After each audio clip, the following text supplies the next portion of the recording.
Let your yes be yes and your no be no. Just tell the truth, hit it, and let people know what it is exactly that you wanted to get done. That's another thing that hurts people in building relationships: clarity. Just be clear and stop being afraid.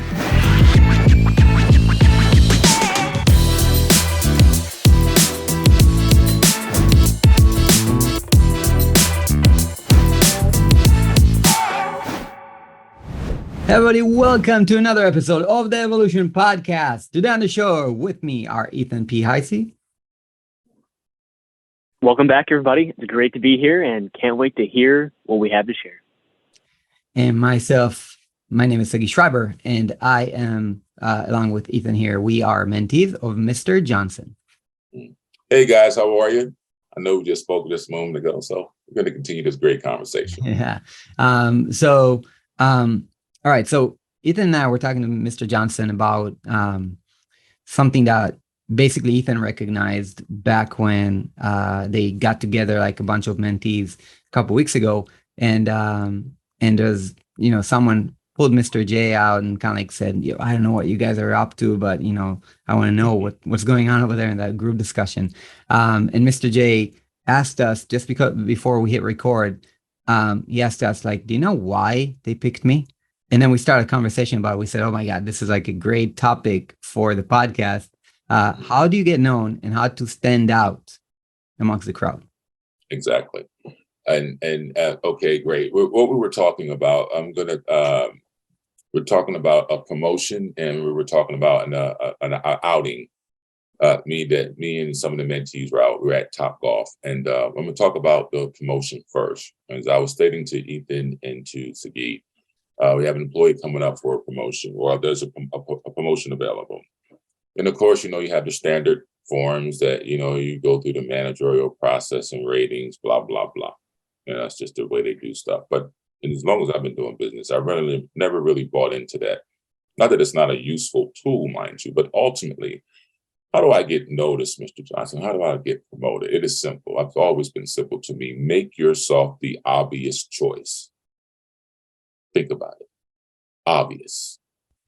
It's so obvious that everybody around the office says, hey, congratulations. That's how you do that. It's not a matter, I'm sure there's always office politics. I get that too. But when you're the obvious choice, politics don't matter anymore. I'm telling you the truth. Now, how do I make myself the obvious choice? It is simple: through your performance.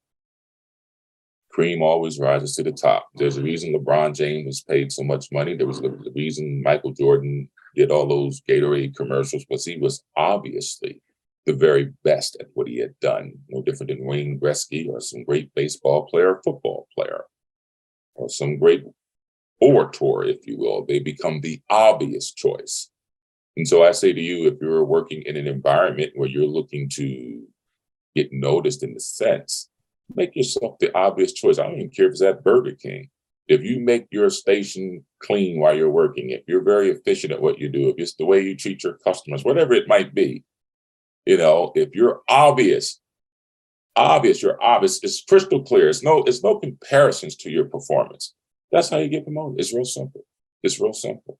Now, how do you get noticed?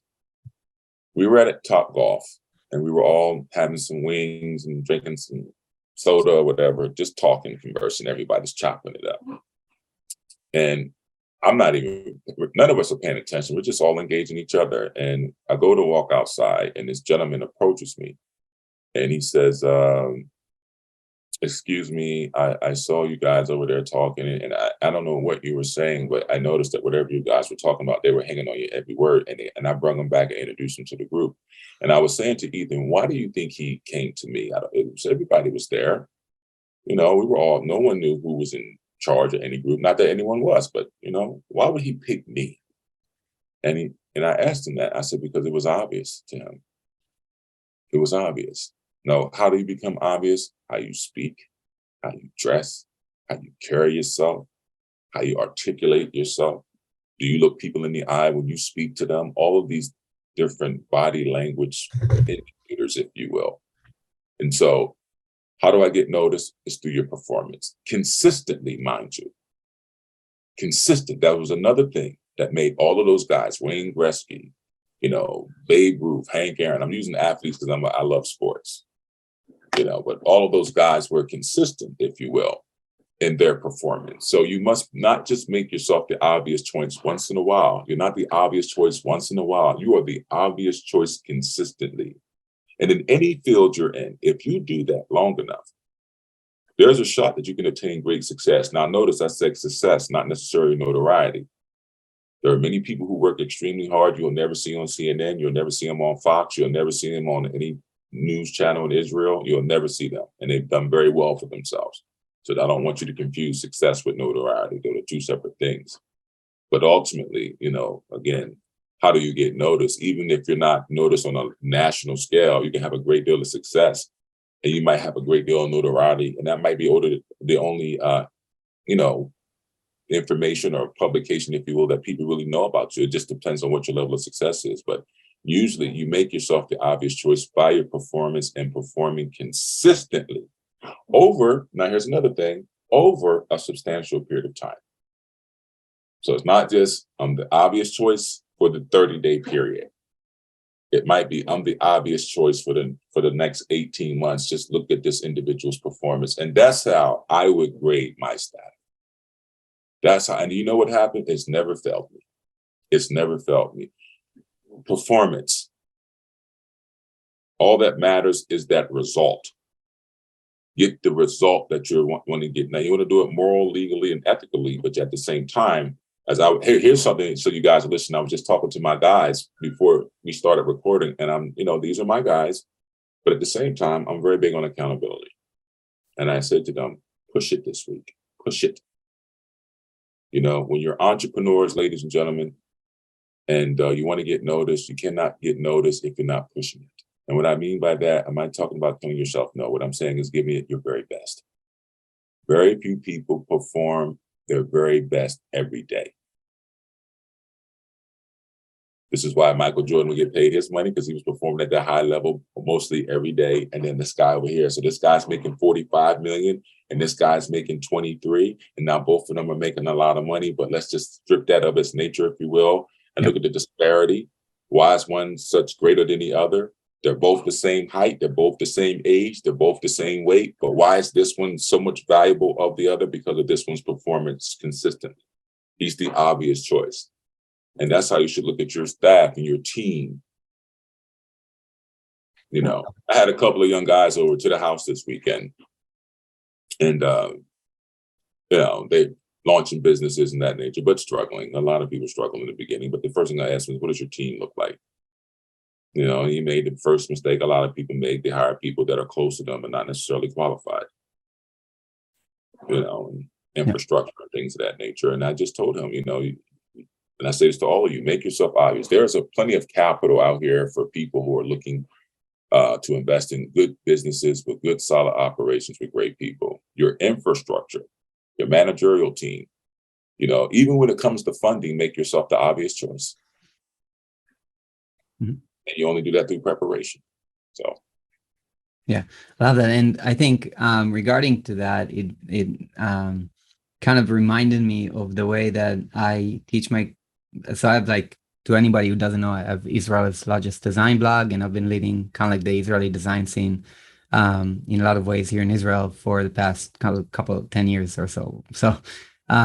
So when I teach designers and I teach them how to have long, prosperous careers and build it over time, I talk to them about 4 aspects that they should control, not control, but basically that they should work on and improve as much as possible. I call them the card stacks. So basically throughout your career, you get more cards to each stack, but there's 4 main ones when it comes to your hard skills.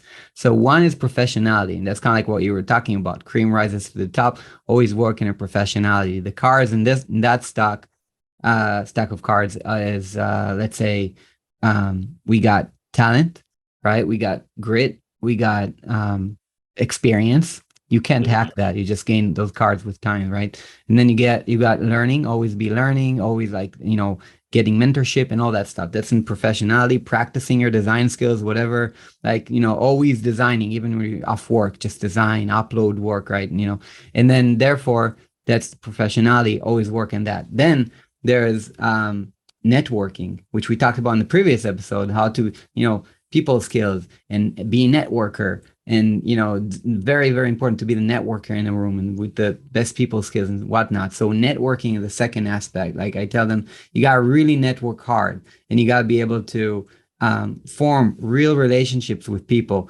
that are above your level, people at the same level as you, and people that are just a few steps behind you. Also help those people out. There's karma in the industry.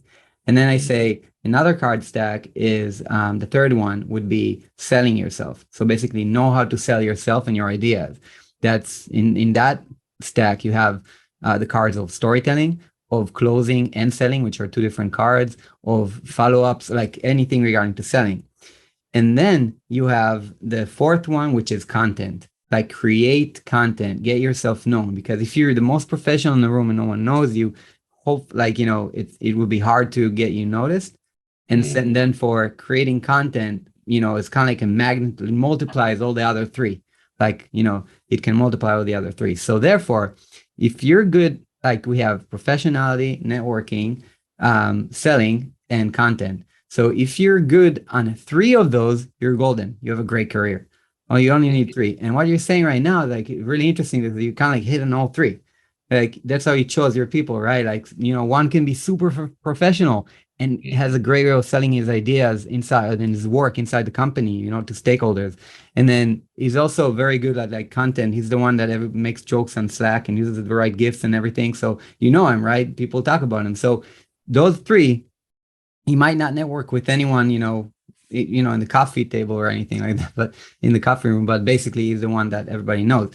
The other one can be a great networker. He doesn't produce content, but he's a great networker. He talks one-on-one with everyone in the organization, and he's really great on selling his ideas as well in meeting rooms. And then he's also very professional, so he'll also be a star. So basically, it makes sense that I wanted to say something I thought was interesting, a good point you made, and I should have made mention of it. Part of making yourself the obvious choice is being able to form, you said this word, relationships. To all of you who are listening to me, particularly my young people, in business, everything is predicated on relationships. Now, the problem is most people don't know how to form relationships or form them and keep them. You can say, Mr. J, how do you know this to be true? Most people can't stay married. They can't maintain a long-term relationship with people. Most people you grew up in high school with, you've lost contact with them. You thought were your very best of friends, But as you get older, how do I develop relationships with people? Well, here's what I do. I'm gonna give you some practical advice because I have a lot of phenomenal relationships with some wonderful people. I'm so fortunate. But they often tell me, Mr. J, you could talk to anybody. Well, that might be true, but there are certain things that I think can help you form great relationships with people. Here's number 1.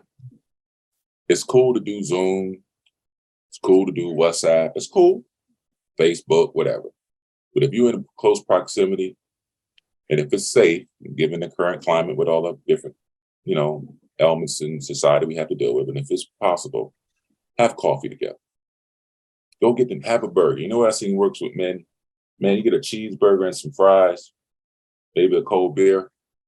I'm not trying to make it oversimplification either, because you're still trying to get to know somebody, but you just want to put somebody in an environment where, you can just relax and talk and do whatever it is you want to do. So if you can get out with people, get out with people. One thing about Ethan, we've had lunch several times, had dinner several times, and, just hang out. And a lot of times we're not even talking about business. It's just, he might be talking to somebody, but we're just out.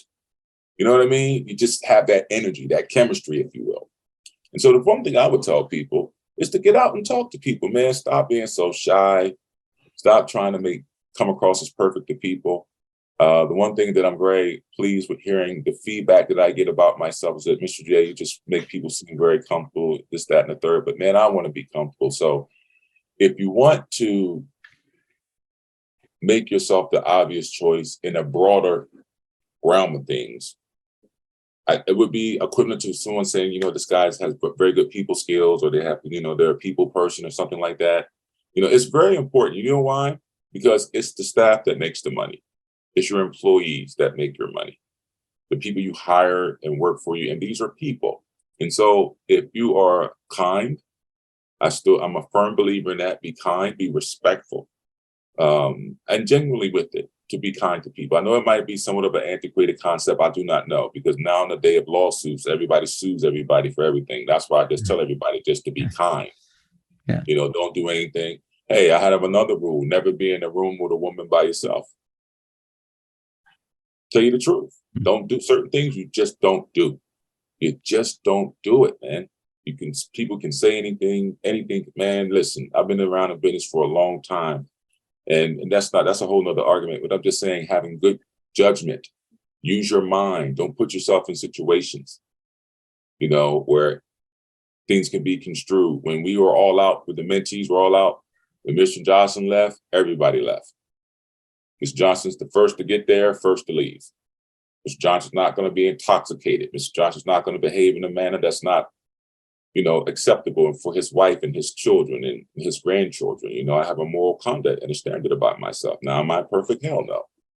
But at the end of the day, you guys know what I'm saying. But back to what I was saying, focus on building relationships, go out to eat, spend some time with each other. And let me tell you some cheap ways you can do it, because a lot of times people don't want to spend a bunch of money.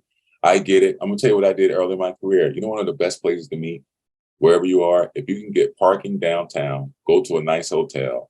I would host my meetings in hotels. This is before I had an office and all that. Now I would do the Westin downtown. It's a Starbucks right there. We might have a little lunch upstairs. You know, it was a hell of a lot cheaper than paying $8,000 a month rent for a building. I wasn't, you know, I'm just being honest with you. Go to a nice hotel, go to a nice restaurant. Hey, what do you like to eat? And, you know, spend some time with people. Try to get to know people before you do a deal with them. This is almost also what you would consider somewhat of the vetting process. You guys know what I'm talking about? When you vet someone, you know, you're checking them out. You know, it's hard to vet someone online. And a lot of people say, well, go online. But what I understand, you can put anything online. I don't even know. I don't. You know. I'm just, from what I understand, because I'm not really that much into. You guys know me, Mr. J's not into Facebook and all that stuff. But Mr. J want to go online and see your online presence. What is that supposed to tell me? If I understand, they can write anything they want. So if they can write anything they want, I'm not saying it's not true, but I'm not saying it is true. I'd rather sit down and talk to you, because you can feel a person's energy. You can walk into a room and say, you know what, man, I just got a bad feeling about that guy. You guys know what I'm talking about, but you can't tell that online. That's why I say get out, talk to people, be genuine. Let your yes be yes and your no be no. Just tell the truth and let people know what it is exactly that you're wanting to get done. That's another thing that hurts people in building relationships: clarity. Let's be clear and stop being afraid to say, this is what I'm doing, this is what I want, this is how much money I'm looking for. The worst they can tell you is no. I was told no so many times that I came up with a little saying: no means next. It's real simple. So making yourself the obvious choice is just not a performance thing, but it's also, you know, the whole thing, and how you're performing your business and moving up those ladders and things of that nature. Love that. But Ethan, relationships, listen, your relationships are everything. But most people try to do a business deal before they establish the relationship without vetting that person. You don't know this person, but you're just looking at the money. You know how I know? Because I've been there, done that. Mm-hmm. You don't know this person. You don't know their background, what makes them tick. You don't know anything about them. You're just looking at the business opportunity, how much money you can make, and you want to try to get the deal done. Mm-hmm. And a lot of times that works, and a lot of times it doesn't work. And usually it doesn't work because you haven't vetted that person. You don't know that person, their moral character, their integrity level, none of that. You know, I've seen many deals get blown up in people, you know, but usually what you see on Instagram and Facebook, you're seeing all the success. You're never seeing the ones that fail. You're never seeing the ones that people who are struggling. You're not seeing that. And that's why I like to give a realistic approach to business. Anything is possible, true enough, but there's going to require a great deal of determination, and you have to be somewhat resolute in your position.